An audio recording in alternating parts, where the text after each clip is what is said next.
Hi everyone, स्वागत है आप सभी का टीचिंग गोल्स के इस लर्निंग प्लेटफॉर्म पर। उम्मीद है आप सभी लोग अच्छे होंगे, आपकी तैयारी अच्छी चल रही है। सो आज के इस इंपॉर्टेंट सेशन में बात करने वाले हैं लैंग्वेज टीचिंग के कुछ मेथड्स होते हैं, भाषा शिक्षण की कुछ विधियां होती हैं और इंग्लिश पेडागोजी के अंदर यहाँ से क्वेश्चन आपका मस्ट है, आता ही आता है। तो ये जितने भी मैथड्स हैं यहाँ पर, जो कि आपको 9 मैथड्स दिखाई दे रहे हैं, इनमें से आपके क्वेश्चन जरूर पूछे जाते हैं। और ये जो मैथड्स हैं वो आज आपको बहुत ही बढ़िया तरीके से मैं कराने वाली हूँ। यहाँ से बाहर आपका कुछ भी आपको देखने को नहीं मिलेगा, ठीक है। नोट्स में आपको ऑटोमेटिक ये चीजें ऐड हो जाएंगी, बस आप अपनी मेल को रिफ्रेश किया करें डेली बेसिस पर, आपको वो चीजें अपने आप ऐड हो जाएगी, ठीक है। तो आज हम जो मेथड्स की बात कर रहे हैं, जो विधियां हम पढ़ेंगे, वो आपकी सबसे पहली है ग्रामर ट्रांसलेशन मेथड, जिसको GTM के नाम से भी आप याद कर लेना शॉर्ट फॉर्म में। एक है आपका डायरेक्ट मेथड, बाइलिंगुअल मेथड है, द्विभाषी विधि है ये। डॉक्टर वेस्ट का न्यू मेथड है। ऑडियो लिंगुअल मेथड है, टोटल फिजिकल रिस्पॉन्स TPR, आप इसको ऐसे याद करना।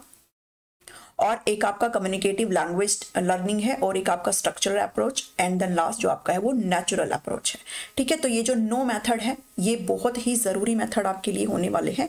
सो आप बने रहिए वीडियो में, पसंद आए तो इसको ज़रूर लाइक करिएगा, शेयर करें सभी के साथ, और सब्सक्राइब करना बिल्कुल भी ना भूलें। टीचिंग गोल्स को फ्री होता है, बिल्कुल सब्सक्राइब करना, ठीक है। चलिए फर्स्ट मेथड देखते हैं, ग्रामर ट्रांसलेशन मेथड, ठीक है, जिसको हिंदी में मैंने लिख दिया है ताकि जो हिंदी मीडियम वाले ना उनको दिक्कत ना हो। बाकी आप बिल्कुल भी इग्नोर नहीं करेंगे इंग्लिश को, बिकॉज इंग्लिश जो लैंग्वेज है उसके अंदर क्वेश्चन आपको हिंदी में नहीं मिलेगा, इंग्लिश में ही मिलेगा, ठीक है। तो मैंने जहां पर भी चीजें सारी मैं आपको हिंदी में समझाऊंगी, और जहां पर मुझे जरूरी लग रहा है मैं वहां पर आपको हिंदी में मैंने यहाँ पे लिख दिया है, बट इसका मतलब ये नहीं है कि आप इंग्लिश वाला इग्नोर करेंगे। ग्रामर ट्रांसलेशन अप्रोच, जिसको आप व्याकरण अनुवाद विधि बोलते हो, ठीक है। नाम से ही समझ में आ रहा है, जब आप इसको पढ़ेंगे ना तो आपको समझ में आ जाएगा। पहली चीज तो ये है कि आपसे ये पूछा जाता है कि ये जो मेथड है, ये जो अप्रोच है वो किसने दी है। तो ये जो अप्रोच है वो जर्मन स्कॉलर है कार्ल प्लोट्स, ठीक है। तो ये नाम आप ध्यान में रखेंगे, जिन्होंने आपका GTM मेथड से ये जुड़े हुए हैं, ठीक है। इनका नाम आपको ध्यान में रख लेना है, कार्ल प्लोट्स का। अब जो आपका GTM मेथड है, जो ग्रामर ट्रांसलेशन मेथड है, ये आपका सबसे ओल्डेस्ट मेथड है, यानी कि सबसे पुराना मेथड आप इसको कह सकते हो। इसके अलावा इनके और भी नाम है। इसको ट्रेडिशनल मेथड और क्लासिकल मेथड भी बोलते हैं। क्लासिकल का मतलब होता है इसको शास्त्रीय विधि, और ट्रेडिशनल मतलब पारंपरिक पद्धति, यानी कि पारंपरिक विधि भी आप इसको बोल सकते हो। तो हिंदी में पूछा जाए, अगर हिंदी भाषा में आ रहा है, अगर हिंदी पेडागोजी में पूछा जा रहा है, तो भी आप इसको ध्यान में रखेंगे, ठीक है। तो ओल्डेस्ट मेथड है, इसके अदर नाम ध्यान में रख लीजिएगा, ट्रेडिशनल और क्लासिकल मेथड है। अब यहाँ पर in this method classes are taught in the students mother tongue. एक चीज जो है ध्यान में रखिएगा कि हम यहाँ पर जो भाषा पढ़ाने की बात कर रहे हैं, जो हम लैंग्वेज टीचिंग की बात कर रहे हैं, तो ये जो लैंग्वेज है आपकी, कौन सी लैंग्वेज की हम बात कर रहे हैं, ये हम बात कर रहे हैं आपके टारगेट लैंग्वेज की, ठीक है। टारगेट लैंग्वेज की, या फिर जिसको आप सेकंड लैंग्वेज बोलते हो, ठीक है। इसको आप लैंग्वेज 2 यानी कि L2 के नाम से भी ध्यान में रखेंगे। मदर टंग नहीं है ये, ठीक है। मदर टंग जो हो जाती है, मदर टंग वो आपकी लैंग्वेज 1 बोली जाती है, जो आपकी मातृभाषा होती है। जबकि जो टारगेट लैंग्वेज है, जिसको आप लक्ष्य भाषा बोलते हो, सेकेंड लैंग्वेज है जिसको आप बोलते हो, ठीक है, जो आपकी लैंग्वेज 2 है, उसको सिखाने की बात यहाँ पर करी जा रही है। और वो यहाँ पर हमारी कौन सी भाषा है, यहाँ पर हमारी इंग्लिश भाषा है, ठीक है। अंग्रेजी भाषा हमारी कौन सी भाषा हो जाती है, टारगेट। तो जहां पर भी आपको टारगेट लिखा मिले, सेकंड लैंग्वेज लिखा मिले, ठीक है, L2 लैंग्वेज अगर लिखा मिले, तो वो आपकी कौन सी भाषा मानी जाएगी, वो आपकी इंग्लिश भाषा मानी जाएगी। तो इस मेथड के अंदर ध्यान में रखेंगे, इस मेथड के अंदर किस लैंग्वेज का इस्तेमाल किया जाता है। इस मेथड के अंदर आपका मदर टंग का इस्तेमाल किया जाता है, ठीक है। इसलिए ये आपकी ओल्डेस्ट मेथड है, क्योंकि इसमें अभी जो है आपका टारगेट लैंग्वेज का इस्तेमाल बहुत ही कम होता है। तो आपसे पूछा जा सकता है एग्जाम में, और पूछा भी जाता है कि ग्रामर ट्रांसलेशन मेथड में या फिर किस अप्रोच में जो टारगेट लैंग्वेज है उसका इस्तेमाल बहुत कम होता है और ज़्यादा इस्तेमाल मदर टंग का होता है। तो मदर टंग का ज़्यादा इस्तेमाल किस में होता है भाई, GTM मेथड में होता है, यानी कि मातृभाषा का ज़्यादा इस्तेमाल होता है, ठीक है। और बहुत ही कम यूज़ किसका होता है, टारगेट लैंग्वेज का होता है। बेसिकली इसमें क्या होता है कि जब इंग्लिश पढ़ाई जाती है तो उसको ट्रांसलेट करते हुए पढ़ाया जाता है। अगर मैं टीचर हूँ, मैं अगर आपको पढ़ा रही हूँ, तो मैं जो जिस लैंग्वेज को आपको पढ़ा रही हूँ ना, उसको ट्रांसलेट करते हुए आपकी जो भाषा उसमें ट्रांसलेट करके पढ़ाऊंगी, ठीक है। तो इसका मतलब ये है, जैसे माय नेम इज सोना, अगर मैं ऐसे पढ़ाती हूँ तो इंग्लिश में डायरेक्ट आपको ये बोलकर कि मैं उसको कन्वर्ट करके भी बताऊंगी हिंदी में, ठीक है। तो ट्रांसलेशन किस में होता है, कन्वर्जन किस में होता है, कन्वर्जन आपका ग्रामर ट्रांसलेशन अप्रोच में होता है। इसलिए यहाँ पर इसका नाम ये है कि ट्रांसलेशन अप्रोच। इसमें ट्रांसलेशन होता है, इसमें कन्वर्जन होता है, हमेशा ध्यान में रखेंगे, ठीक है। तो बहुत ही कम यूज होता है टारगेट लैंग्वेज का। नेक्स्ट जो है वो ग्रामर ट्रांसलेशन मेथड, एक मेथड है लर्निंग का, इसको आप धीरे धीरे ऐसे ही पढ़ते जाइएगा, ठीक है। और जैसे मैं यहाँ पर समझा रही हूँ, जब आप इसको रीडिंग लगाएंगे, अगर आपने नोट्स लिए हैं तो फिर आप जब रीडिंग लगाएंगे ना इसकी, तो आपको एज इट इज अपलोड करूंगी मैं, तो आपको पढ़ने में ईजी रहेगा। Grammar translation method is a method of learning any foreign language, ठीक है। फॉरेन लैंग्वेज भी आपकी कौन सी लैंग्वेज है भाई? इंग्लिश लैंग्वेज है, ठीक है। टारगेट लैंग्वेज भी इसको बोलते हैं, फॉरेन लैंग्वेज यानी कि विदेशी भाषा भी इसको बोलते हैं, L2 लैंग्वेज भी इसको बोलते हैं, सेकंड लैंग्वेज भी इसी को ही बोलते हैं, ठीक है। और ये मातृभाषा नहीं है। तो ये एक मेथड है लर्निंग का फॉरेन लैंग्वेज का, by the practice of translating और converting the sentence of the native language into the target language, यानी कि आप इसमें कन्वर्ट करके बताते हो। अगर आपकी मातृभाषा में आप पढ़ रहे हो तो मातृभाषा से कन्वर्ट करके बताओगे कि आपका इंग्लिश में इसको ये बोला जाता है, ठीक है। तो ऐसे जो है भाषा यहाँ पर सिखाई जाती है। ग्रामर ट्रांसलेशन क्लासेस में student learn grammar rules of the foreign language and try to apply those rules to the native language, ठीक है। वो पढ़ते तो है लेकिन कन्वर्ट करते हुए पढ़ते हैं। तो यही चीज जो मैं आपको बार बार बता रही हूँ। वोकैबुलरी यहाँ पर पढ़ाई जाती है in the form of isolated word list, शब्दों की सूची के फॉर्म में, अलग अलग शब्दों की सूची के फॉर्म में यहाँ पर आपको वोकैब पढ़ाई जाती है। और एक चीज जो आपसे पूछा जाता है और पूछा भी गया है, मोस्ट इंपॉर्टेंट लाइन है ये, कि ग्रामर ट्रांसलेशन मेथड की स्मॉलेस्ट यूनिट क्या है? सबसे छोटी इकाई ग्रामर ट्रांसलेशन मेथड को पढ़ाने की वो क्या है भाई? वर्ड है, ठीक है। तो शिक्षण की इकाई GTM मेथड के अंदर क्या कहलाई जाएगी? शब्द कहलाई जाएगी। ये आपसे पूछा जा चुका है क्वेश्चन, तो मैंने हर एक चीज को यहाँ पर इंक्लूड किया है, इसलिए बोल रही हूँ, इससे बाहर आपका कुछ नहीं आएगा, ठीक है। तो अगर आप नोट्स लेना चाहते हैं तो आप जरूर लें नोट्स, बहुत ही हेल्पफुल है। और नंबर आपको पता है, जहां मैंने हर जगह हर वीडियो में आपको नंबर डाला हुआ, आप उस नंबर पर व्हाट्सअप करेंगे तो पेड नोट्स आपके लिए ये रहने वाले हैं, ठीक है। नेक्स्ट पे चलते हैं, अभी एक सेकेंड रुक जाओ। इसके अलावा जो थोड़ा सा चीजें और है यहाँ पर कि ग्रामर इंस्ट्रक्शंस प्रोवाइड, यहाँ पर जो चीजें हैं कि grammar instructions provide the rules of putting words together, instruction focus on the form and inflection of the word. यानी कि यहाँ पर क्या होता है, सिंपली आप क्या करते हो, कन्वर्जन वाली ही चीजें यहाँ पर, ठीक है। कन्वर्जन वाली चीजों से आप ध्यान में रखोगे, बेसिकली ऐसे ही पूछा जाता है। ग्रामर यहाँ पर आपकी डिडक्टिवली पढ़ाई जाती है, आपसे पूछा जाता है कि GTM में आप कैसे पढ़ते हो? GTM में आप डिडक्टिवली, इंडक्टिव और डिडक्टिव मेथड मैंने आपको बताया ना। डिडक्टिव में आप क्या करते हो भाई? रूल टू एग्जाम्पल जाते हो, ठीक है। क्या करते हैं? रूल टू एग्जाम्पल जाते हैं। एक सेकेंड रुको।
डिडक्टिव का मतलब क्या होता है? जब आप कैसे पढ़ते हो भाई? जब आपको पहले रूल बता दिया जाता है, नियम बता दिया जाता है, उसके बाद आपको एग्जाम्पल देकर के उस रूल जो नियम है उसको सत्यापित करवाया जाता है। तो ग्रामर ट्रांसलेशन मेथड में हम कैसे पढ़ते हैं भाई? हम डिडक्टिवली पढ़ते हैं, ठीक है। हम कैसे पढ़ते हैं? हम नोन टू अननोन पढ़ते हैं, जो चीजें हमें उस पर पता है उसके बाद हम अननोन की तरफ जाते हैं, ठीक है। तो हमेशा ये ध्यान में रखना।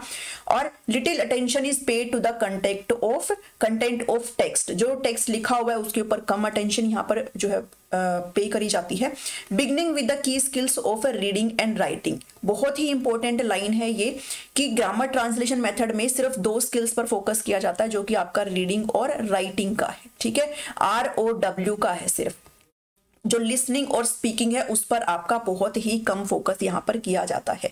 लिटिल और no attention is given to the pronunciation, ठीक है। ग्रामर ट्रांसलेशन मेथड से आप पढ़ना सीख जाओगे, आप लिखना सीख जाओगे, लेकिन आपकी जो प्रोनाउंसिएशन है वो कहीं ना कहीं यहाँ पर बिगड़ जाएगी, आप प्रोनाउंस नहीं कर पाएंगे। तो लिसनिंग और स्पीकिंग पर फोकस नहीं किया जाता। आपसे पूछा जाता है, पूछा जा सकता है कि GTM में किस पर फोकस नहीं किया जाता है, किस पर बहुत कम जोर दिया जाता है, तो आप बताएंगे लिसनिंग और स्पीकिंग पर। सिर्फ और सिर्फ रीडिंग और राइटिंग पर फोकस किया जाता है। ठीक है, तो एक एक लाइन आपके लिए बहुत जरूरी है, मैंने सिर्फ उसी लाइन को यहाँ पर इंक्लूड किया जो जरूरी है आपके लिए। मेरिट्स की बात करते हैं कि क्या क्या गुण है ग्रामर ट्रांसलेशन मेथड के, जीटीएम मेथड के। It makes the concept more clear and new words, phrases and vocabulary is introduce. जो भी कॉन्सेप्ट वगैरह आपको इंट्रोड्यूस किए गए हैं, जो नए वर्ड, जो फ्रेजेस आपको बताए गए हैं, वो आपको अच्छी तरीके से समझ में आ जाते हैं। Learning gets easy as the conduction is done in the native language. यहाँ पर जो सीखना है वो इजी हो जाता है क्योंकि सारी चीजें आपको नेटिव लैंग्वेज में कन्वर्ट करके बताई जाती है। नेटिव लैंग्वेज कौन सी होती है भाई? नेटिव लैंग्वेज आपकी मातृभाषा को बोलती है। ठीक है, जो आपकी मदर टंग है ना, मातृभाषा, उसको बोलते हैं। यानी कि सारी चीजें आपकी मातृभाषा में कन्वर्ट करते हुए आपको सिखाई जाती है। तो वो क्या हो जाता है, इससे आपकी जो लर्निंग है वो इजी हो जाती है। It promotes the skill of reading and writing effectively. किस पर फोकस किया जाता है? पढ़ने पर और लिखने पर फोकस करता है। लेस फोकस आपका सुनने पर और बोलने पर किया जाता है। For class conduction, very less teacher material aid is needed and also this method can be taught in overcrowded class. यहाँ पर जो है बहुत ही कम टीचर मटेरियल की जरूरत होती है, इसलिए यहाँ पर जो ओवरक्राउडेड क्लास होती है ना, ओवरक्राउडेड जो क्लास होती है उनमें आप इजी तरीके से आप जीटीएम मेथड के थ्रू पढ़ा सकते हो। Student feel comfortable as the mother tongue is used to teach and foreign language and they are free to ask the questions in between. भाई देखो, जब भी हम सबको क्या होता है, हम सबको इंग्लिश पढ़ने में थोड़ा सा होता है ना कि भाई कन्वर्जन हमें पता चल जाए। अगर मैं आपके सामने पूरा इंग्लिश में लिख रही हूँ तो अभी जो हिंदी मीडियम वाले बच्चे हैं वो हिंदी मीडियम वाले सोचेंगे कि बस एक बार मुझे ये पता चल जाए कि इसका हिंदी में क्या मतलब है। वही चीज की यहाँ पर बात हो रही है कि इसमें भी क्या है, कन्वर्जन करके बताया जाता है। तो जब इस मेथड से हम बच्चों को पढ़ाते हैं तो बच्चे थोड़ा इंटरेस्ट भी लेते हैं और साथ के साथ ना उनमें थोड़ा सा आता है कि भाई ये चीज इसमें कन्वर्ट, अच्छा इसका मतलब ये है। ठीक है, तो वो फ्री हो जाते हैं, उनको पता चल जाता है क्या चीज है, वो फ्री टू आस्क क्वेश्चन, वो अच्छे से अपने क्वेश्चंस भी पूछ पाते हैं और कंफर्टेबल हो जाते हैं। तो ये क्या है, ये मेरिट्स हैं। लेकिन जहां मेरिट्स है उसके अलावा भाई डीमेरिट्स भी होते हैं, अवगुण भी होते हैं, दोष भी होते हैं। तो दोष की बात करें तो ग्रामर ट्रांसलेशन मेथड के क्या क्या दोष है, तो एक जो मेजर डिसएडवांटेज है कि it restrict the skills of speaking and listening to a foreign language. जब आप कोई भी सेकंड लैंग्वेज, और यहाँ पर इंग्लिश लैंग्वेज की बात हो रही है, तो जब आप इंग्लिश लैंग्वेज सीखते हैं तो आप यहाँ पर स्पीकिंग पर कम फोकस किया जाता है और लिसनिंग पर। ये इसका पहला जो है दोष है। और natural order of learning of any language is listening, speaking, reading and writing. जो नेचुरल ऑर्डर होता है किसी भी लैंग्वेज को सीखने का वो LSRW होता है। लेकिन जीटीएम में रीडिंग जो है उसको पहले फैसिलिटेट किया जाता है ना, रीडिंग पर यहाँ पर पहले ध्यान दिया जाता है, ये आप ध्यान में रखेंगे। Proper conversational skill in a foreign language still remains A hurdle. मतलब कि प्रॉपर चीजें नहीं हो पाती है, प्रॉपर कन्वर्जेशन कंप्लीट नहीं हो पाता है। जीटीएम फोकस करता है फॉर्मल और बुकिश ग्रामर रूल पर। So it does not enhance proper learning of the foreign language. यानी कि बुकिश रूल पर है कि सारी चीजें रूल्स पर आधारित होती है, तो ढंग से ही सारी चीजें इंप्लीमेंट नहीं हो पाती है। तो ये दोष हो गई उसके। तो सिंपल सी बात में अगर इसको पूरा निचोड़ अगर मैं बताऊं आपको, तो बस इसमें ये ध्यान में रखना कि यहाँ पर जो है आपकी मदर टंग पर ज्यादा फोकस किया जाता है। ठीक है, एक ऐसा मेथड अगर आपसे पूछा जाए तो आप जीटीएम बताएंगे कि जीटीएम के अंदर मातृभाषा में चीजें पढ़ाई जाती है, साथ ही कन्वर्जन यहाँ पर मैटर करता है। ठीक है, यहाँ पर जो भाषाएं होती है उसमें कन्वर्जन होता है, आपकी मदर टंग में आपको कन्वर्ट करके हुए चीजें बताई जाती है। रीडिंग और राइटिंग पर फोकस किया जाता है, लिसनिंग और स्पीकिंग पर फोकस नहीं किया जाता। ठीक है, ये चीजें आप जरूर ध्यान में रखेंगे। और निचोड़ की बात करें इसके अंदर, नेक्स्ट जो है वो पढ़ लेते हैं हम। नेक्स्ट जो आपका डायरेक्ट अप्रोच है, जिसको आप प्रत्यक्ष विधि भी बोलते हो। ठीक है, डायरेक्ट अप्रोच जो है वो जस्ट उल्टा है किसके, जीटीएम के, ग्रामर ट्रांसलेशन मेथड का जस्ट उल्टा है आपका डायरेक्ट अप्रोच। और इन दोनों में से ही क्वेश्चन ज्यादातर पूछते हैं। तो this approach was developed initially as the reaction to the grammar translation approach in an attempt to integrate more use of target language. दोनों में डिफरेंस ये है कि जीटीएम जो है वो नेटिव लैंग्वेज को यूज करता है, यानी कि मातृभाषा में पढ़ाने की बात करता है। लेकिन जो डायरेक्ट है वो कहता है कि नहीं, आप डायरेक्ट इंग्लिश लैंग्वेज में ही पढ़ाइए, टारगेट लैंग्वेज के अंदर पढ़ाने की बात करता है। तो यहाँ पर जो आपकी लैंग्वेज है वो कैसे पढ़ाई जाती है, ओनली टारगेट लैंग्वेज में पढ़ाई जाती है, इंग्लिश टू इंग्लिश पढ़ाया जाता है, जबकि इसमें आपकी कन्वर्जन से पढ़ाया जाता है। ये आप ध्यान में रखें। ठीक है, तो डेवलप्ड बाय मैक्सिमिलियन बर्लिट्ज, तो आप ये नाम ध्यान रखेंगे किसने इसको डेवलप किया था, तो ये जो इनका नाम है भैया, तो आपको ध्यान में रखना पड़ेगा। समटाइम्स ऑल्सो कैट, इसको फोनेटिक मेथड भी बोलते हैं, एंटी ग्रामेटिकल भी बोलते हैं, क्योंकि ग्रामेटिकल में आप नेटिव लैंग्वेज यूज कर रहे थे, मातृभाषा में पढ़ा रहे थे, लेकिन इसमें नहीं पढ़ाते, मातृभाषा का इस्तेमाल हम इसमें नहीं करते हैं, इसलिए इसको एंटी ग्रामेटिकल मेथड बोलते हैं। इसको नेचुरल मेथड भी बोलते हैं और रिफॉर्म मेथड भी बोला जाता है। तो ये सारे नाम आप ध्यान में रखेंगे। द मंत्र of the direct method is demonstrate, don't translate. आप ट्रांसलेट नहीं करोगे, जबकि ट्रांसलेट करने का काम कहां पर किया जा रहा था, वो आपका जीटीएम में किया जा रहा था, तो पूरा ऑपोजिट है उस मेथड के। ठीक है, आप डिमॉन्स्ट्रेट करके पढ़ाइए, आप ट्रांसलेट नहीं कर सकते हो। Lesson begins with a dialogue using a model conversation styles in a target language, यानी कि आप किससे ही शुरुआत करेंगे, आप लक्ष्य भाषा से ही, टारगेट जो लैंग्वेज आपकी, आप इंग्लिश से ही स्टार्ट करेंगे। ठीक है, हम इंग्लिश पेडागोजी पढ़ रहे हैं, इसलिए इंग्लिश की ही बात करेंगे यहाँ पर। Material is also presented hourly with actions और पिक्चर्स, यहाँ पर जो मटीरियल है जो बच्चों के सामने पेश किया जा रहा है वो पिक्चर के माध्यम से आप कर सकते हो, एक्शन के थ्रू कर सकते हो। मदर टंग का यहाँ पर इस्तेमाल नहीं होता है। ठीक है, there is no translation. The main objective is to teach how to use a foreign language to communicate, यानी कि पूरा का पूरा मकसद क्या है कि आप सिर्फ और सिर्फ इंग्लिश लैंग्वेज को सीखें, इसमें कोई भी कन्वर्जन नहीं होगा। ग्रामर यहाँ पर इंडक्टिवली पढ़ाया जाता है, डिडक्टिवली कहाँ पर था, जीटीएम में था। यहाँ पर आप कैसे जाओगे, यहाँ पर आप एग्जाम्पल टू रूल जाओगे, अननोन टू नोन जाओगे। ठीक है, ये ध्यान में रखेंगे। अब अगर यूनिट की बात करें तो जीटीएम में जो यूनिट था वो वर्ड था, लेकिन यहाँ पर डायरेक्ट मेथड में जो यूनिट ऑफ टीचिंग है, शिक्षण की जो इकाई है, वो क्या हो जाती है, सेंटेंस हो जाता है, यानी कि वाक्य हो जाएगा। ठीक है, तो मैंने आपको कंपैरिजन से भी ये सारी चीजें बता दी है। यहाँ पर आपका लिसनिंग और स्पीकिंग के ऊपर भी आपका फोकस किया जाता है। इतनी चीजें आप जरूर ध्यान में रखेंगे। तो कंपैरिजन में जब हम करते हैं ना, हमें ज्यादा अच्छी तरीके से समझ में आता है। की फीचर्स जो है डायरेक्ट मेथड के वो क्या क्या हो जाएंगे, ये आप ध्यान में रखेंगे। तो की फीचर्स की अगर बात करें, मतलब अगर निचोड़ की बात करें, तो पहली जो चीज है इमर्जन की। ठीक है, लैंग्वेज इमर्जन, इमर्जन बोल लो या फिर लैंग्वेज इमर्जन बोल लो, ये सारी चीजें आपसे पूछी जाती है। लैंग्वेज इमर्जन क्या होता है, लैंग्वेज इमर्जन और simply immersion is a technique used in bilingual language education in which two languages are used for instructions, यानी कि आप कोई भी निर्देश दे रहे हैं, आप कोई भी इंस्ट्रक्शंस दे रहे हैं, तो आप जितनी भाषा है ना उन सभी का समावेश कर रहे हैं। ठीक है, आप सारी चीजों का मिश्रण वहां पर डाल रहे हैं, तो वो इमर्जन कहलाता है। ठीक है, लैंग्वेज का इमर्जन कर दिया, सिंपल सी भाषा में वही बात है इसकी। Teaching of vocabulary and idioms through realia, ये जो नाम है ना रीलिया, ये पूछा जाता है, सीटेट में भी पूछा जाता है, रीट में पूछा जाता है और एचटेट में भी आपसे पूछा जा सकता है। तो रीलिया का मतलब आपसे पूछा जाता है। रीलिया का मतलब होता है आप जब पढ़ाते हो तो ऐसे ऑब्जेक्ट्स और ऐसी एक्टिविटीज आप अपने क्लासरूम टीचिंग में यूज कर सकते हो जो रियल लाइफ से जुड़े हुए हों। ठीक है, यानी कि रियल लाइफ में वास्तविक जीवन से आधारित आप ऐसे ऑब्जेक्ट्स का इस्तेमाल आप अपने क्लासरूम में कर सकते हो पढ़ाने के लिए, तो वो क्या कहलाता है, वो रीलिया कहलाता है। इसको ध्यान में रखेंगे, मोस्ट इंपॉर्टेंट चीजें हैं ये। ठीक है, जब मैंने अपने टाइम में ये चीजें पढ़ी थी ना और जब प्रैक्टिस किए थे, तो वो मेरे दिमाग में अभी भी आ रहा है कि ये सब क्वेश्चंस में आए हुए हैं, तो मैंने हर चीज का निचोड़ यहाँ पर डाला है, इसलिए बोल रही हूँ, इससे बाहर कुछ नहीं आएगा। ठीक है, तो रीलिया का मतलब आपने समझना है कि आप टीचिंग वोकैबुलरी कैसे करेंगे, इडियम्स किसके थ्रू, रीलिया के थ्रू। ठीक है, तो ट्रांसलेशन यहाँ पर नहीं होगी, ये एक बात है, और ग्रामर यहाँ पर इंडक्टिवली पढ़ाई जाती है। तो आपने यहाँ पर जीटीएम पढ़ लिया है और डायरेक्ट मेथड पढ़ लिया है, ये दोनों मेथड एक दूसरे के एंटी हैं, ध्यान में रखेंगे। ठीक है, तो मैंने जैसे अब ये पढ़ाया ना, अब आप जैसे इसका एक बार रीडिंग लगाएंगे ना तो आपको सब समझ में आ जाएगा। और नोट्स जरूर ले, नोट्स लेना चाहते हैं तो मैसेज करके जरूर जानकारी ले। ठीक है, अभी टाइम बहुत कम है, अगर आपकी प्रिपरेशन रहती है तो ये नोट्स आपके लिए बहुत ही ज्यादा जरूरी हो सकते हैं। बाइलिंगुअल मेथड है जो कि आपका थर्ड मेथड आ जाता है, जिसको आप द्विभाषी पद्धति बोलते हो।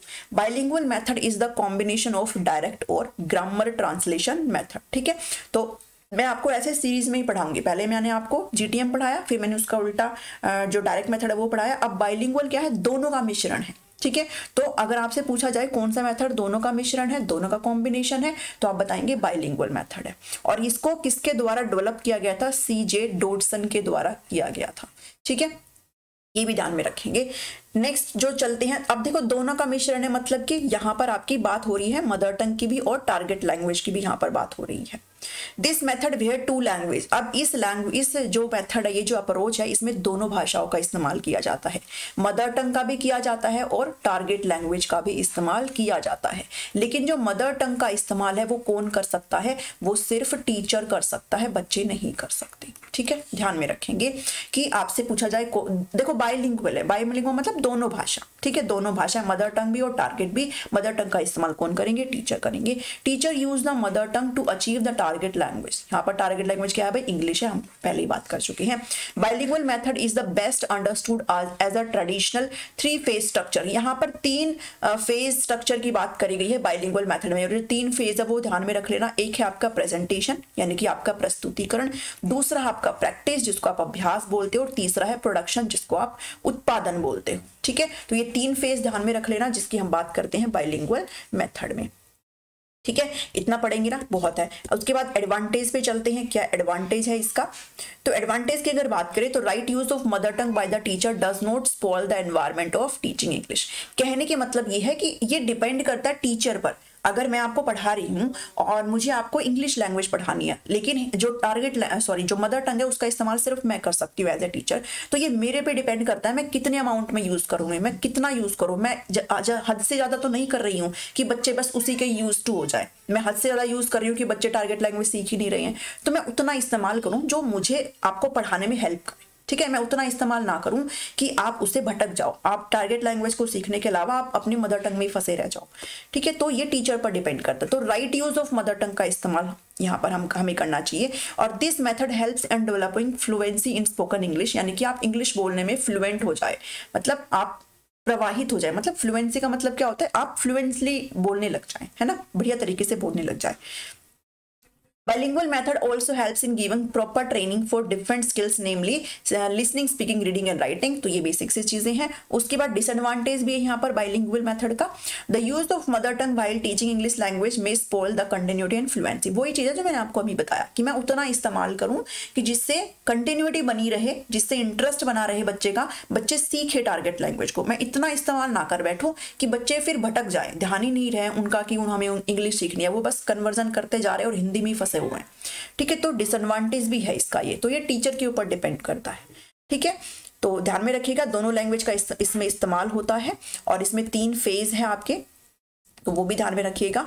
उसके बाद जो नेक्स्ट मेथड है आपका नंबर 4th मेथड है, ये यहाँ पर है आपका डॉक्टर वेस्ट न्यू मेथड। अब इसमें आपको किसने दिया ये याद करने की जरूरत नहीं है, बिकॉज वो आपका सेम है। किसने डिस्कवर किया है, डॉक्टर माइकल फिलिप वेस्ट ने यहाँ पर।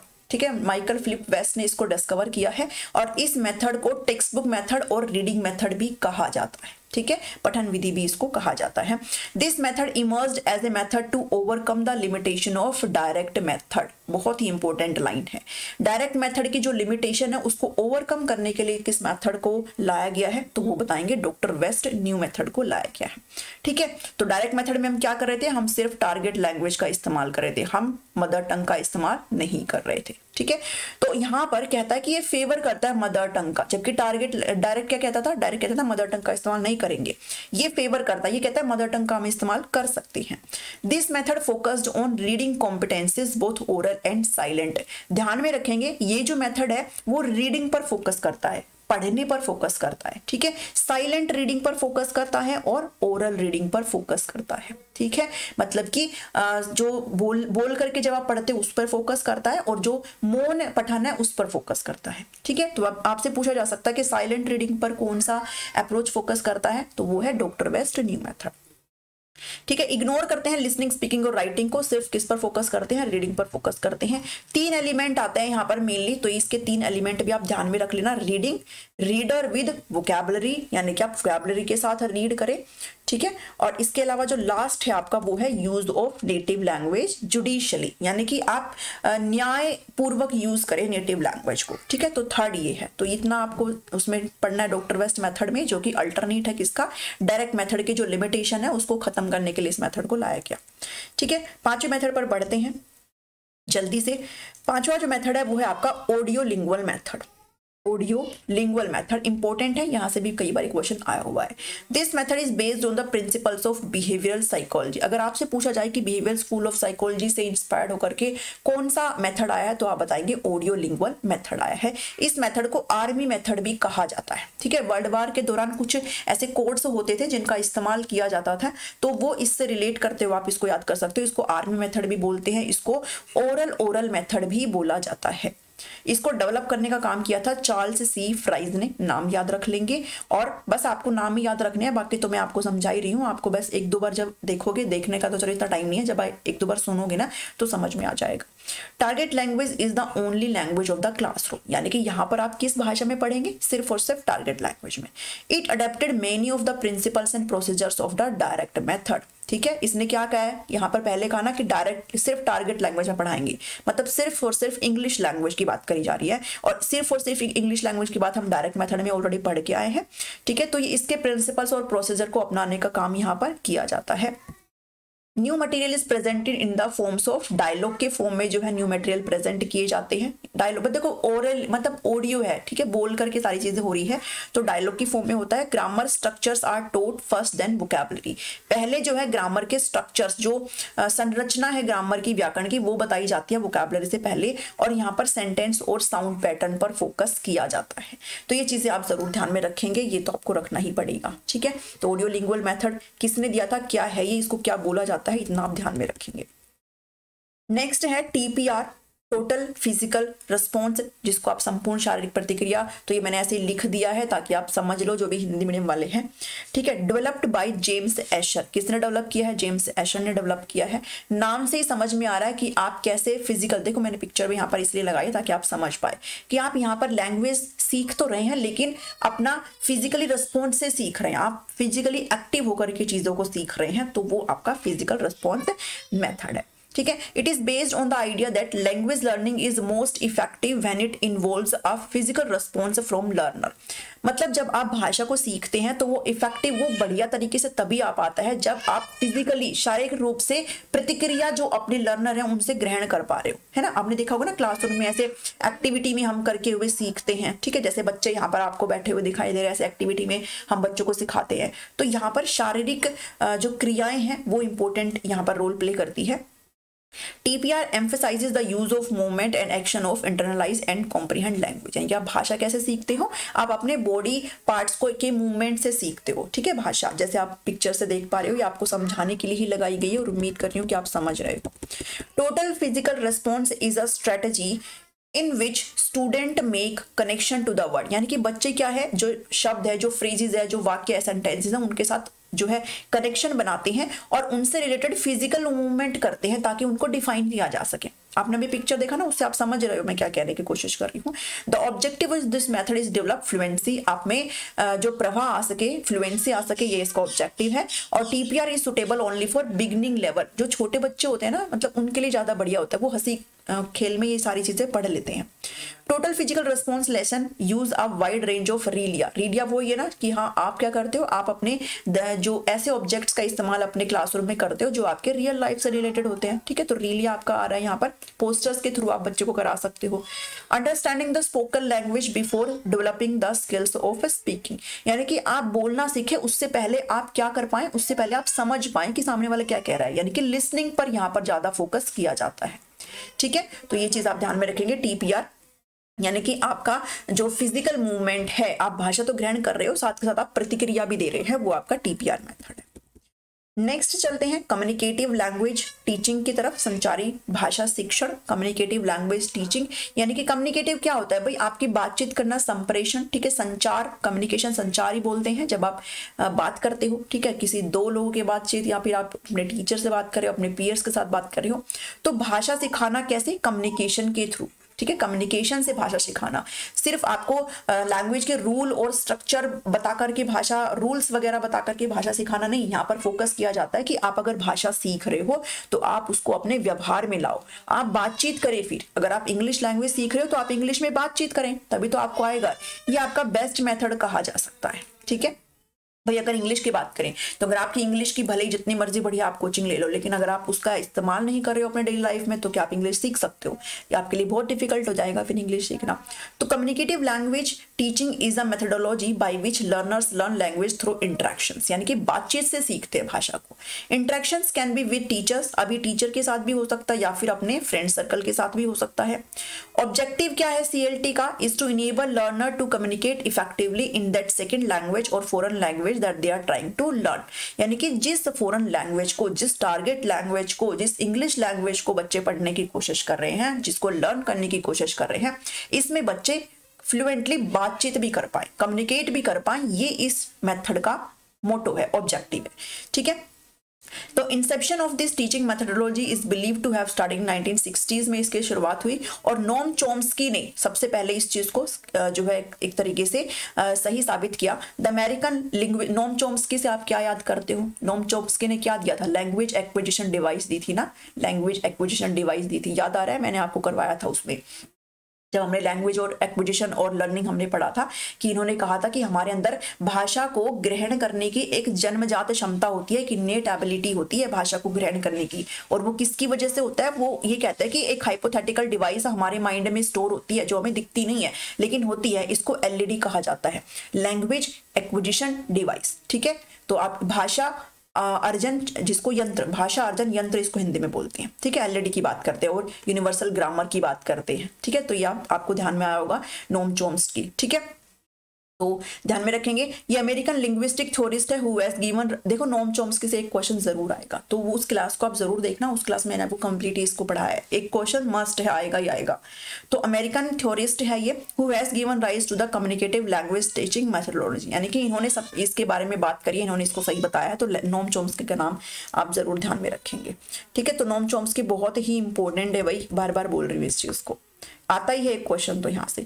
Teachers who use the CLT approach in English as a second language classroom encourage students to use English, यानी कि यहाँ पर जो है टीचर भी एक तरीके से एनकरेज करने का काम करता है कि आप अगर पढ़ रहे हो इंग्लिश लैंग्वेज को तो आप कम्युनिकेट भी करें, आप उसमें फ्लुएंट बने। ठीक है, CLT रिप्लेस करता है स्ट्रक्चरल टीचिंग को। स्ट्रक्चरल अप्रोच यहाँ पर अभी आ रही है, तो स्ट्रक्चरल अप्रोच को रिप्लेस करने का काम कौन करती है भाई? Communication language. यानी कि यहाँ पर तो कम्युनिकेशन लैंग्वेज में कहता है कि आप बस कम्युनिकेशन कर पाए तभी आपका इंग्लिश लैंग्वेज सीखने का कोई मकसद है, जबकि स्ट्रक्चर क्या कहता है कि आपको स्ट्रक्चर आना चाहिए, कि ये यहाँ पर कब कर्ता आएगा, कब सब्जेक्ट लगेगा, कब वर्ब लगेगा, कब आपका ऑब्जेक्ट लगेगा, जिसके बारे में स्ट्रक्चरल अप्रोच यानी कि संरचना की बात करता है। जबकि ये कहता है कि हम बोलने में भी पारंगत हो, ठीक है, हम कम्युनिकेशन भी कर पाए। तो ये थोड़ा सा है इनके बीच में, जो कि आप नाम से पता चला पा रहे हो। Make children proficient in language, यानी कि भाषा सीखने में पारंगत बनाने का काम कम्युनिकेशन लैंग्वेज टीचिंग करती है। ठीक है, तो CLT भी हो गया है। नेक्स्ट है आपका स्ट्रक्चरल अप्रोच। स्ट्रक्चरल अप्रोच जिसको आप संरचनात्मक दृष्टिकोण कहते हो, ये उसके जस्ट उल्टा है। ठीक है, तो स्ट्रक्चरल अप्रोच क्या करती है भाई? रिप्लेस करती है कम्युनिकेशन लैंग्वेज टीचिंग को, और ये आपका एक्यूरेसी पर फोकस करता है। ठीक है, आपकी जो सटीकता है उस पर फोकस करता है। बेसिकली ध्यान में रखेंगे कि स्ट्रक्चर अप्रोच है teaching English simply means teaching the basic structure of English to the student. इसका मतलब क्या है कि बच्चे को बेसिक स्ट्रक्चर, बेसिक जो ज्ञान है इंग्लिश भाषा का वो दिया जाए। जैसे भाई यहाँ पर आपका सबसे पहले सब्जेक्ट आता है, फिर वर्ब आती है, फिर ऑब्जेक्ट आता है ना। तो ये जैसे मैंने आप अगर लिख दिया कि भाई माई नेम इज सोनम, तो इसका एक प्रॉपर मतलब एक प्रॉपर स्ट्रक्चर है। माई इधर ही क्यों आया, नेम इधर ही क्यों आया, सोनम इधर ही क्यों आया, पहले क्यों नहीं आया? तो मतलब ये क्या प्रॉपर स्ट्रक्चर सिखाने का काम इस मेथड के थ्रू किया जाता है। इतना समझे? तो इसमें इतना ही है। ठीक है, स्ट्रक्चर में इतना ही है। This is an approach that focus on the learner mastering the pattern of sentences, यानी कि सेंटेंस के जो पैटर्न है, जो स्ट्रक्चर है, उस पर मास्टर करने का ये काम करती है। इसको ओरल अप्रोच भी बोला जाता है, ये भी ध्यान में रखेंगे। इसमें टीचर और स्टूडेंट दोनों ही एक्टिव होते हैं, क्योंकि टीचर पढ़ाएगा और बच्चा उस चीज को एक्वायर करेगा।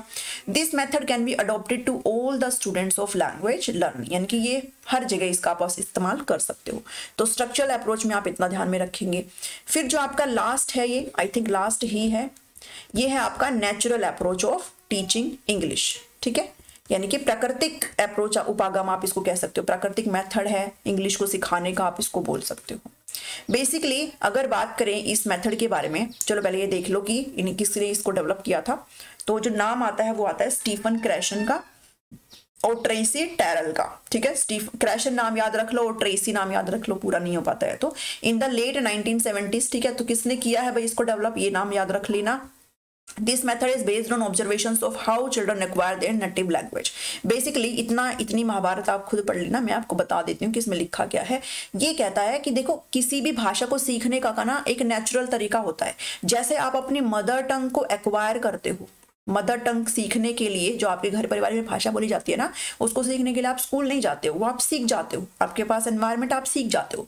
ये कहते हैं ऐसे ही आप अपनी इंग्लिश लैंग्वेज भी सीख सकते हो, ऐसे ही आप अपनी इंग्लिश लैंग्वेज भी सीख सकते हो अगर आपके पास एक सूटेबल एनवायरनमेंट हो तो, ठीक है। अगर आपके पास वैसा एनवायरनमेंट मिले तो आप वो भी सीख सकते हो। इसके लिए आपको वो रूल्स वगैरह करने की जरूरत नहीं है, ठीक है, आप सीख सकते हो। तो नेचुरल अप्रोच बेसिकली इस पर बात करता है।